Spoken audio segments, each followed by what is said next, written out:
Hello and welcome back. It's another episode of Crypto News with Julie Kennis. I'm your host, Julie Kennis. And as always, this show is powered by the Gokhshtein News Network and sponsored by Cipher. You guys, shout out to Cipher. And shout out to probably Cake Wallet. You guys, I saw Cake Wallet last year at the Bitcoin conference. This was from Bitcoin last year. But I am in Cake Wallet's DMs like, hi, how are you? Rizzing them up. Let's collab. My DMs are open, Cake Wallet. I'm just teasing you guys. I am very happy to be back. We knew, and I think we called it on yesterday's show, that we would be seeing 69,000 Bitcoin. We knew we would have 69,000 Bitcoin. We just had a feeling. We knew it was coming. So, yes. Let's see here. Shout out to everyone in the chat. Sorry, I'm trying to catch up. You guys, Brian, you gotta love this. You gotta love Brian.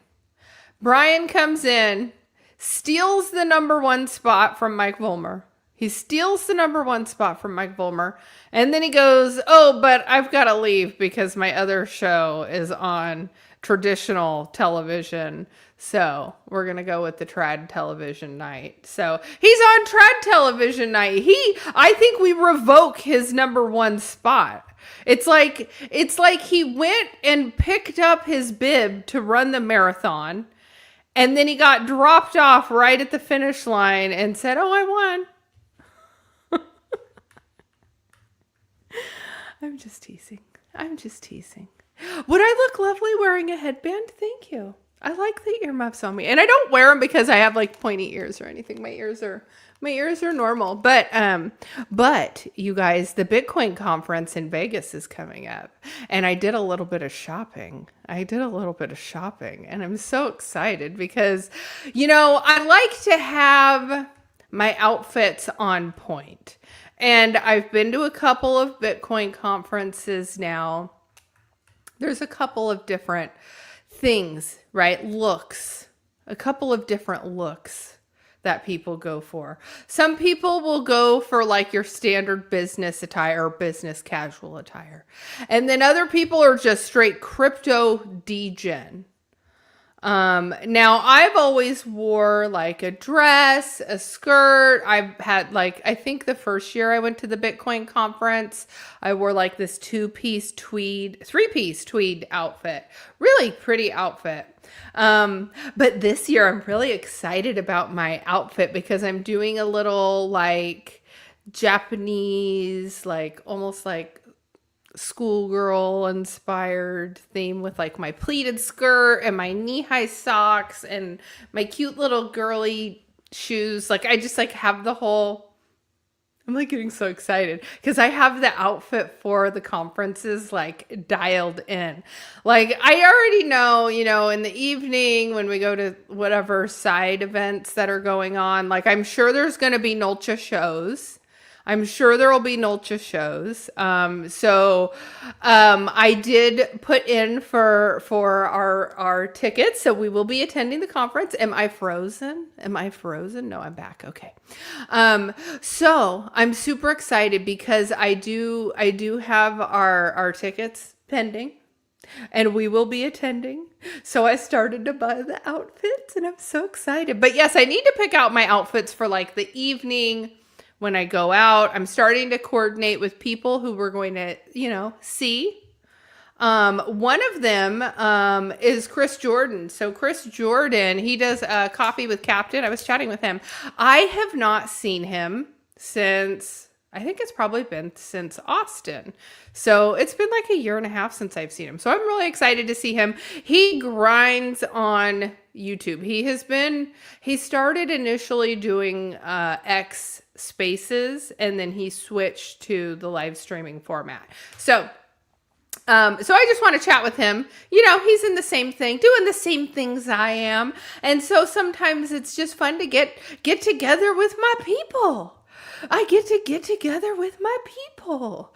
So, and I don't know why, because I've been to crypto conferences before. I've been to the Bitcoin conference before.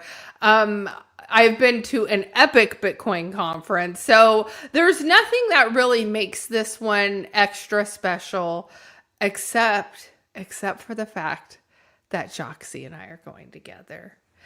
And I think that we're really going to have a great time. Like I said, I don't normally do like girl Vegas stuff. And this is like girl Vegas stuff. This is like the girls are going to cut loose. The girls are going to cut loose.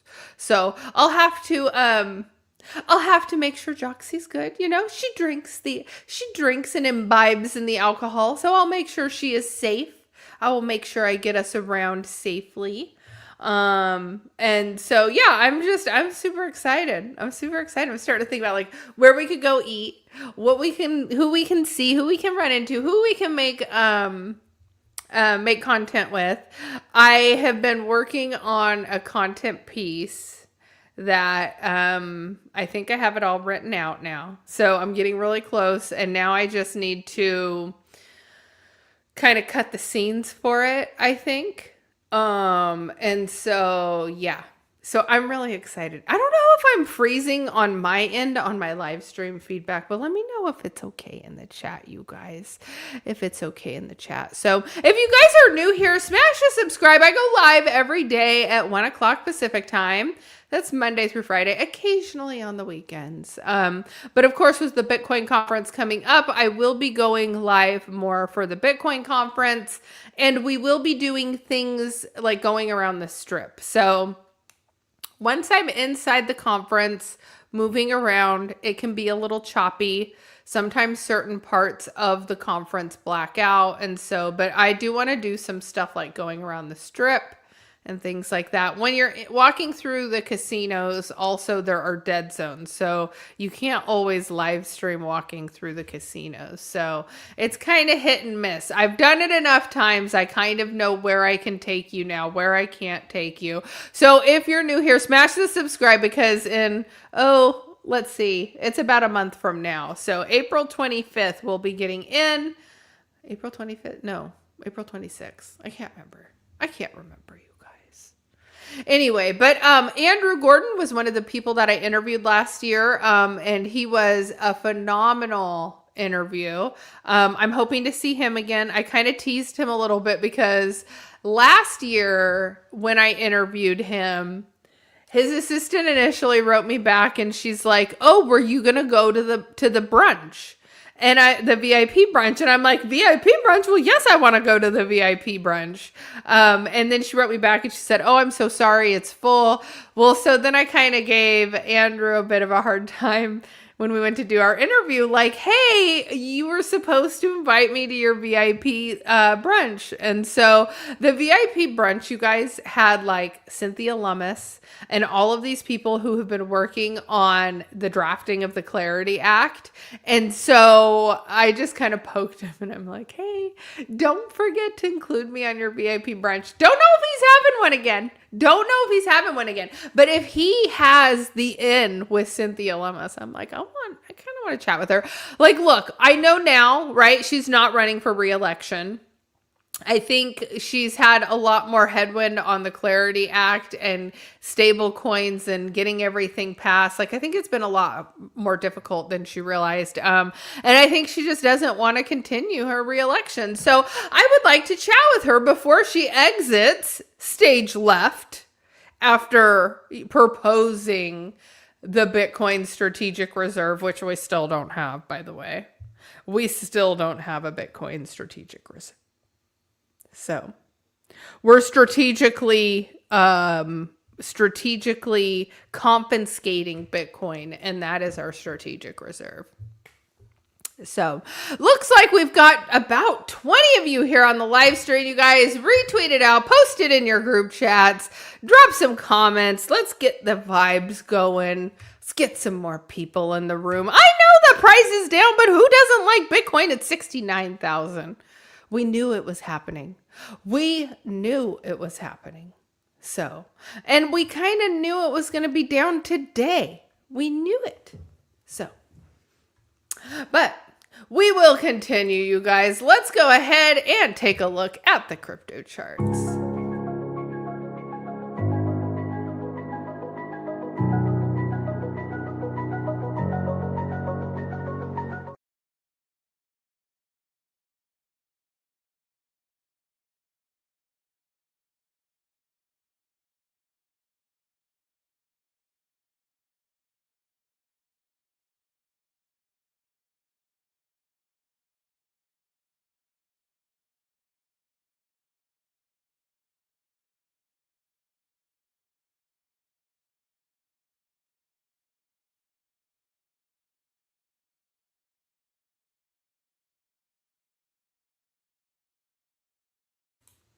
I am muted again. Thank you, Mom.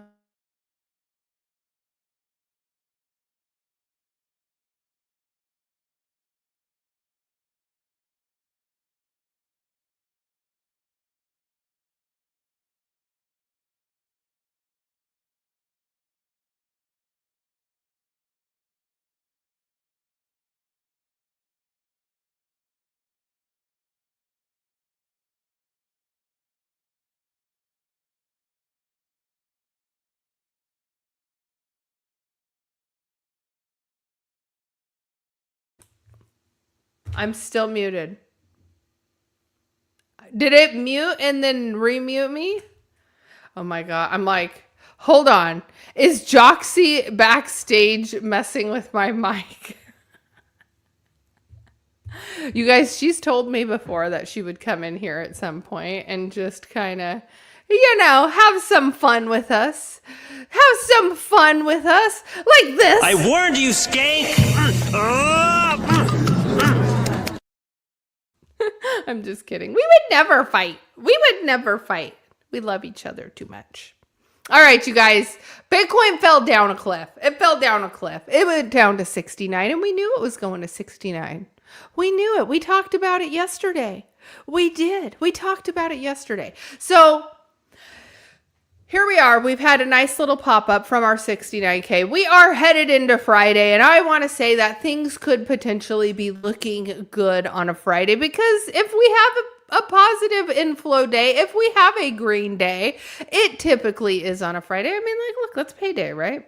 It's payday, right? So, anyway, we are sitting here just at the 70,000 range, but we sat at 69 for a little bit this morning, which we called yesterday on the show. Let's take a look at Ethereum. Oh, money flow here on the market cipher line. Let's take a look at it though. Let's take a look at it. So I wanted to show you this. So money flow has been fully, since our uniboob, we have been money flow out. And look, it turned green just for a hair of a second. And then we were back into the red, and we're still in the red. And so we can see that, like, there's a little bit of positive momentum here. We did go up to 70,000, but the money flow is still in the red. This on the 15-minute chart. If I drill on the 5-minute chart, it'll show that it's in the green. It'll show it's in the green right now. So you can drill in and get a little bit closer on that. If you guys want the market cipher indicators, there is a link in my description. Go click the link.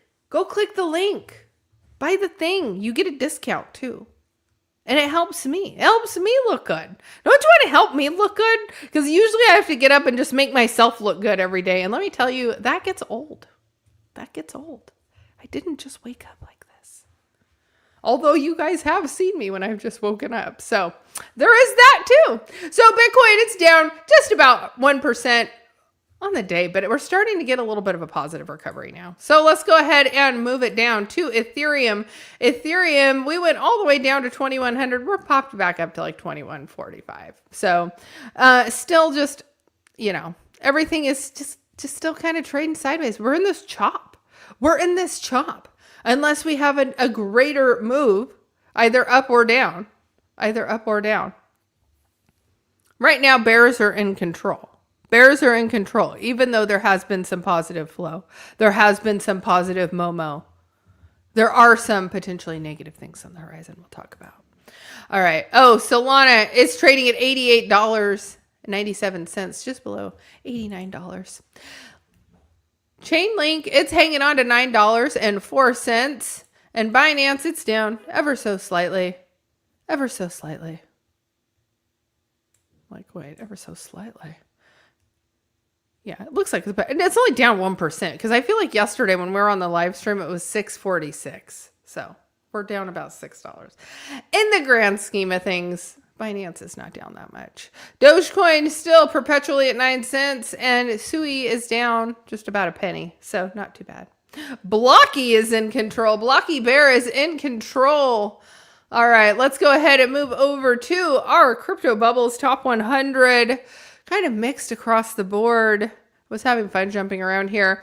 You know, the Trump coin, I'm expecting there to be a pump on this because I believe this is the one where he's having the private, you got to stake, I think it's 5 million in official Trump token.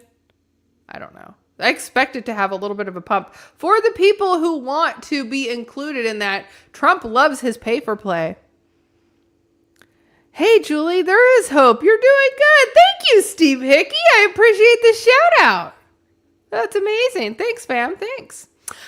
So Pepe, my beloved Pepe, it's down. It is down about 2%. But you guys, this is one that I still think if we're going to talk about meme coins, and I know a lot of you guys hate your meme coins. I know a lot of you hate your meme coins. But Pepe reigns supreme.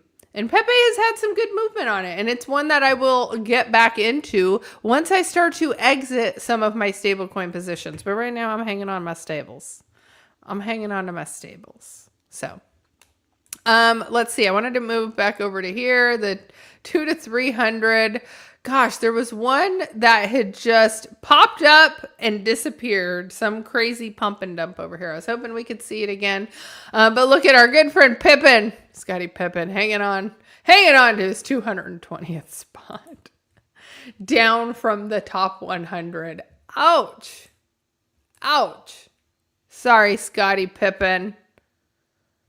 Why are there so many like athletes and celebrities and people like that coming into crypto? I get that they think it's easy money. And in some respects it can be easy money, but it's really not. And these people aren't really bringing people into crypto. They're not really bringing people into crypto.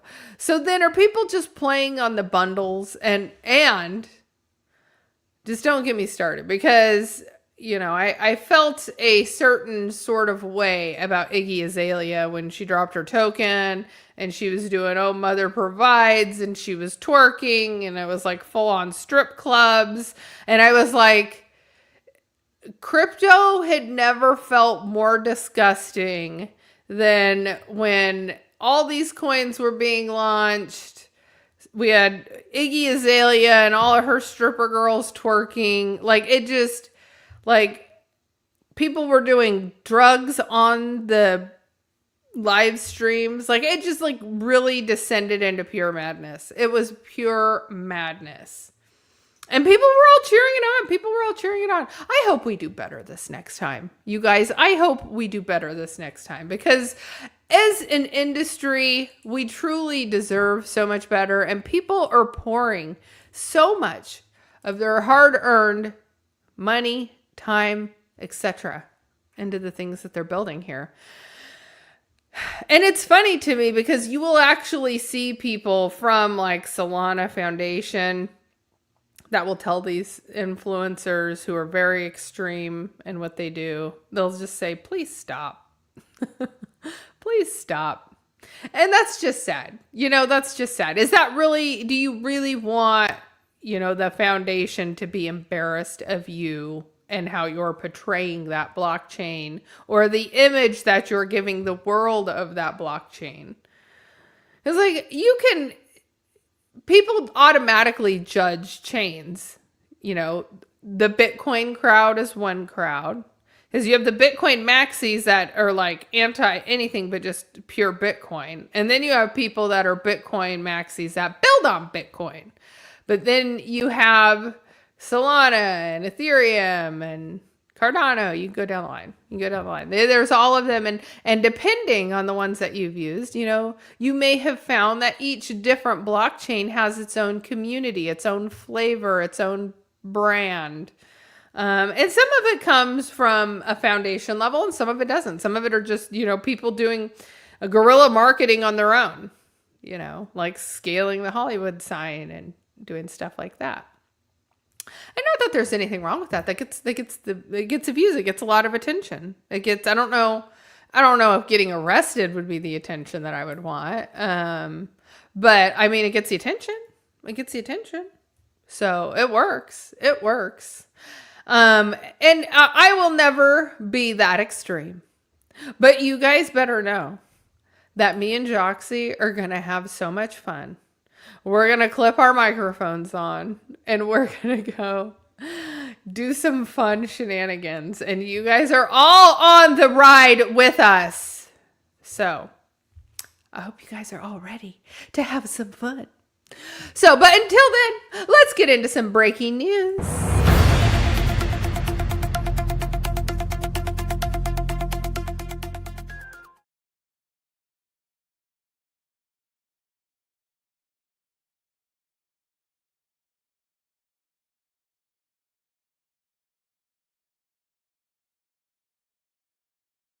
Not muted. Am I muted? Am I muted? Okay. I am going to come stream, crash, and come in live myself. Yes. You guys should all come. You guys should come to Vegas. Did I mute myself? I muted myself. It's like when Joxie and I start fighting and we put each other up and down from the stage. It's the producer's fault, and I am the producer. So, quadruple witching arrives tomorrow as market braces for potential Bitcoin volatility. Bitcoin tends to show muted performance on quadruple witching days in 2025, followed by weakness in the days or weeks after. I could tape over the mute button. That's great. Okay, on Friday, global markets will face a $1 trillion market quarterly derivatives event known as quadruple witching.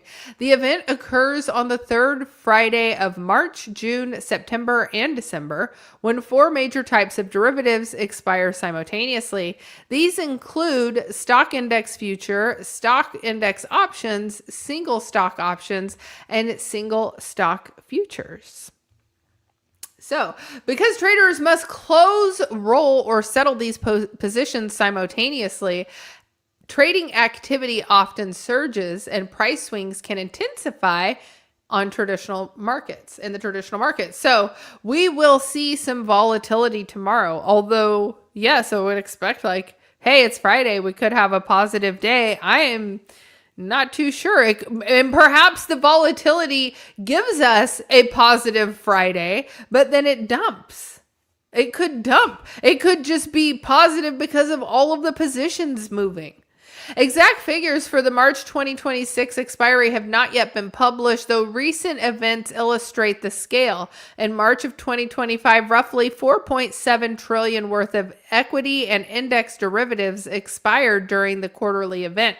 According to TradeStation, that session saw the highest S&P 500 trading volume of the entire year, while other witching days also recorded above average trading activity. So large expiries like this often force institutions to rebalance their portfolios, unwind hedges, and adjust risk exposure with a short window. Much of the activity tends to concentrate in the final hours of trading when liquidity spikes and volatility can increase rapidly, which is what I just said. It's like it would be a day where you have a positive day and then as soon as market closes, it dumps. It just makes sense to me. It's just how they move. That's just how they move. Okay, this quarter's expiration arrives during an already volatile trading environment. Conflict in the Middle East recently pushed oil prices to $120 per barrel, while gold slipped below 4,600 and Bitcoin fell below 69,000. Although some of those numbers are not correct, because let's be real here. The crude US dollar prices have not been 120. I believe 120 was like the UAE price or other industry price or other countries' price, but our price per barrel, I think, actually, let's take a look at it. Yeah, we're trading at 94.35 right now. Okay. So although quadruple witching originates in traditional finance, it can also spill over into crypto markets. Bitcoin increasingly trades alongside broader risk assets, meaning sharp moves and liquidities often ripple into digital markets. So things are gonna get spicy tomorrow. So I'm trying to see what John Legend said. Plenty to get sorted before AI can work on my internet income. Yes, I need to reformat the PC because Windows. Yes. I honestly, I feel like we're starting to see a major shift. In fact, I'll go ahead and jump to this news article because I was going to mention this. You may have seen this hit your desk today. Crypto.com cuts 12% of its staff as it integrates AI across the business for efficiency. The exchange has laid off about 180 employees as it restructures and rolls out enterprise-wide AI to drive efficiencies. So, Singapore-based crypto exchange Crypto.com is cutting about 12% of its workforce, or roughly 180 employees, as it leans into AI-driven efficiency, joining a growing wave of firms shrinking teams while betting on automation. We're joining the list of companies to integrate enterprise-wide AI, a Crypto.com spokesperson told CoinDesk, as we continue to prioritize resources around key growth areas and drive efficiencies across our business. We reduced our workforce by approximately 12%. So this was Chris Marzakel of Crypto.com CEO said on X that it would not pivot towards the integration of AI if her processes will fail. Companies that have moved slowly will be left behind, he said. Companies that move immediately and pair the best AI tools with top performers will achieve the level of scale and precision that was previously impossible. This is where we must go. Okay, so in February, he said Crypto.com spent $70 million to buy AI.com, signaling his company's move into artificial intelligence, a sector that reached roughly $1.5 trillion worldwide spending in 2025. Also, we had the big beautiful bill, which was supposed to, I believe, a lot funding into AI and to AI infrastructure. And so a lot of these companies have been incentivized to move into AI. Why would you not move into it? They're wanting to bring crypto back domestic. They want to have AI and crypto be a hub here in the United States. And so this is why we're starting to see all of these companies move into AI, because there's so much money there. Hello, Jesse. Welcome in. So the Singapore headquarters exchange had roughly 1,500 employees before this cut. So of the 1,500, only 180 are losing their job. 180 sounds like a lot, but I don't know, 1,500 employees. And then it's like, well, how long until they start to cut more back and cut more back and cut more back?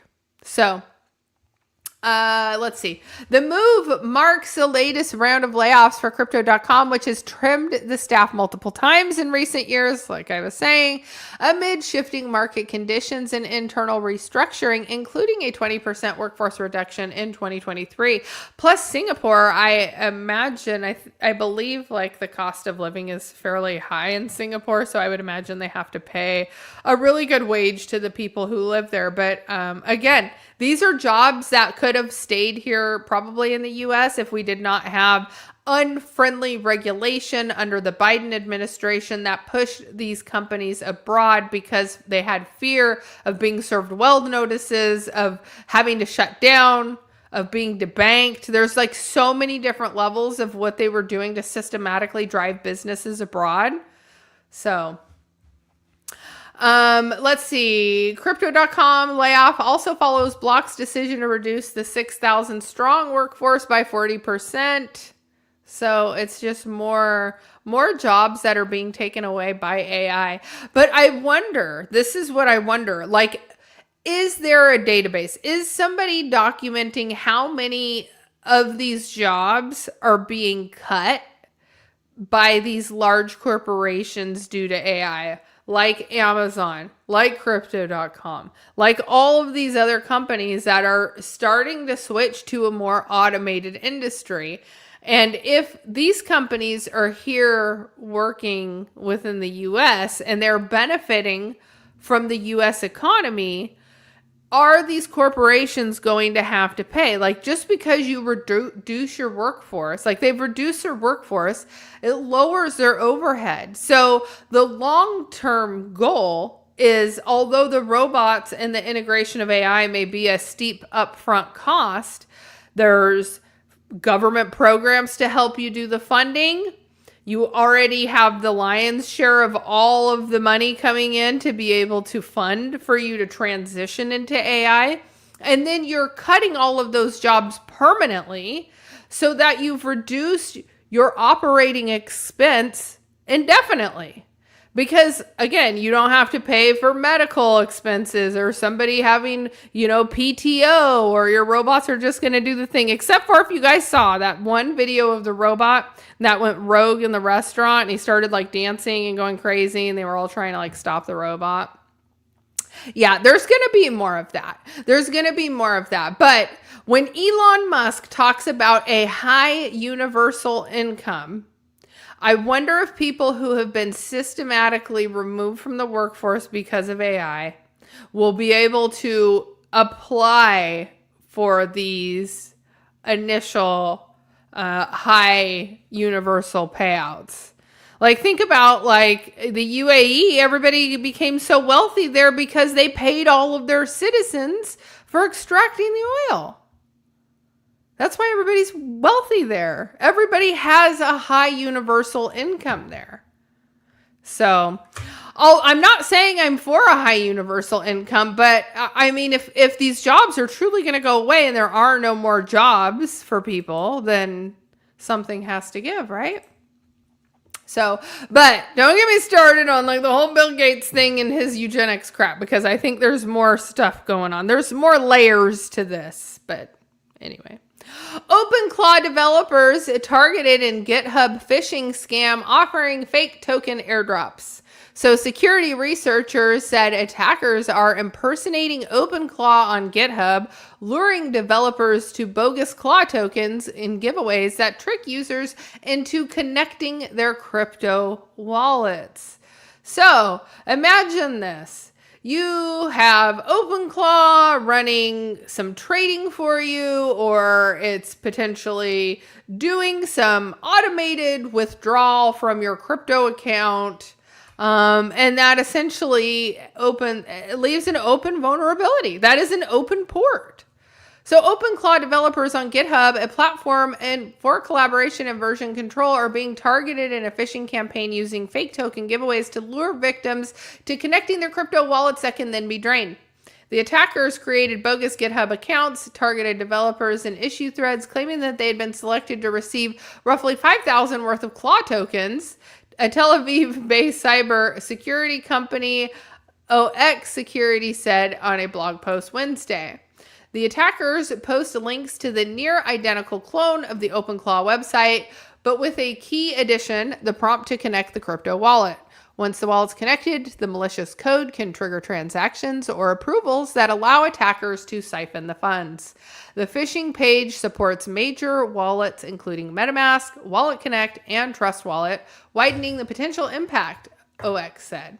The campaign highlighted an increasingly common attack vector in crypto, social engineering paired with wallet connection requests, often disguised as airdrops or developer rewards.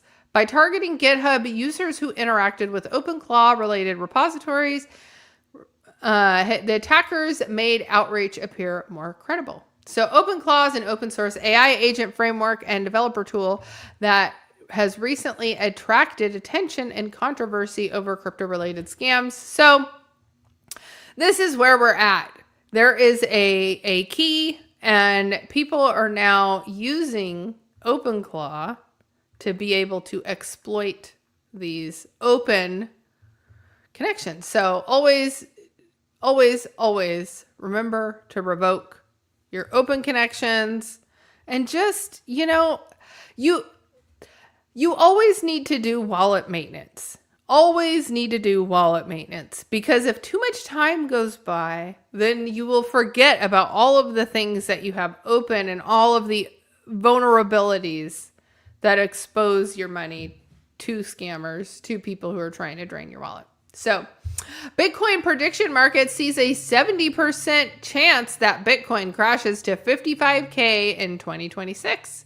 Bitcoin bull market optimism has suffered since the October crash, as chances of an extended Bitcoin drop below 55,000 increase. So Bitcoin may go as low as 55,000 in 2026 as the market lacks bullish catalysts amid macroeconomic uncertainties. So the prediction market, the majority of traders on Polymarket and Kalshi expect Bitcoin to resume its downward trend through 2026 with targets as low as 40K. So many people are calling for 48,000. I honestly just don't know if we're going to get that low. I think people are just standing in line ready to buy as soon as it gets that low. As soon as it gets that low. It's not going to get that low. Maybe 49 for a brief second and then right back to 50 because people would just be buying it up. And I mean, it would need a major catalyst to make a major move down at this point. And right now, Bitcoin has remained relatively strong amidst all of the global geopolitical stuff. So the majority of the traders are expecting this to go down. There's a 71% odd it drops below 55K before December 31st. So does that mean pump and then dump before the end of the year? Because yeah, you usually want to sell before December 31st. You usually want to sell before December 31st. You need to be taking profits and taking losses along the way. That just helps you. It helps you in the long run. Okay. Major League Baseball inks a deal with U.S. regulators, Polymarket. So the memorandum of understanding with the CFTC chair, Michael Selig, comes as many U.S. state authorities are cracking down on sports event contracts on prediction markets. Major League Baseball announced it has signed an integrity protection agreement with the U.S. CFTC as it separately inked a deal with the prediction markets platform Polymarket. On a Thursday announcement, the MLB said that its commissioner, Robert Manfred, said that it signed a memorandum of understanding with the CFTC chair, Michael Selig, following the league's request for a strong integrity protections on rapidly evolving prediction market space. In a separate deal, the league said it had reached an agreement for prediction markets platform Polymarket to be its official prediction market exchange. So you now don't even need to go to a third party. You can actually place your bets right there with the Major League Baseball. The new agreements that we have formed with Polymarket and the CFTC are imperative steps to proactively managing a new and rapidly growing prediction market space. This, I feel like, you guys know I've been saying this, the gambling industry would come down on prediction markets. But if the Major League Baseball inks a deal with Polymarket, with the CFTC included, I think it's going to completely wipe out any chance that the gambling industry has to try and stop this. Because now you're talking about on a league level, the league is going to be able to process and profit from all of these bets. So, in August, the MLB sent a memo to players and clubs warning them about prediction markets, reminding them that the league's gambling rules apply to those platforms. In November, 2 Cleveland Guardian pitchers were charged with sharing inside information about their play with sports bettors. The deals were announced amid scrutiny from the federal and state lawmakers on prediction market platforms like Polymarket and Kalshi. In the U.S. Congress, lawmakers have named Polymarket as proposed law to crack down on bets related to military conflict, while the state level, both the platforms are facing lawsuits related to betting on sports events without a license. So the baseball season kicks off on March 26th. Go Dodgers! With 22 teams playing across the USA. As of Thursday, Polymarket has listed several event contracts for the league's springtime games. Yes, I will be going to a Dodger game. I went last year and, my son has a baseball glove this year. And so we are going to go sit out in the outfield and try and catch a home run ball. I've sat out in the outfield before. It's not my favorite. I'm kind of a bougie girl, right? I like to be like behind home plate, maybe some club level access, some of the nice food. But I really want to catch a home run ball. I really want my son to catch a home run ball. So we're going to go slum it in the outfield and try and catch a home run ball this summer. So go Dodgers. So that is the show for today, you guys. As always, the show is powered by the Gokhshtein News Network and sponsored by Market Cipher. You guys, if you are going to be in Vegas, give me a shout out. Let me know. We can either connect, we can maybe make some content, but we're going to be there having a great time in Vegas for the Bitcoin Conference 2026. So I look forward to seeing you all there. Thank you all for tuning in once again. I will be back tomorrow because tomorrow is Friday. And you guys all know what Friday is. It's the Julie and Joxie show at 10 a.m. And it's going to be bananas. It's going to be B-A-N-N-N-B-A. I can't spell bananas, you guys. I was going to pull out the Gwen Stefani and then my brain was not braining. So we better wrap it up. I'll see you all on the next one. Thanks for tuning in. Bye-bye.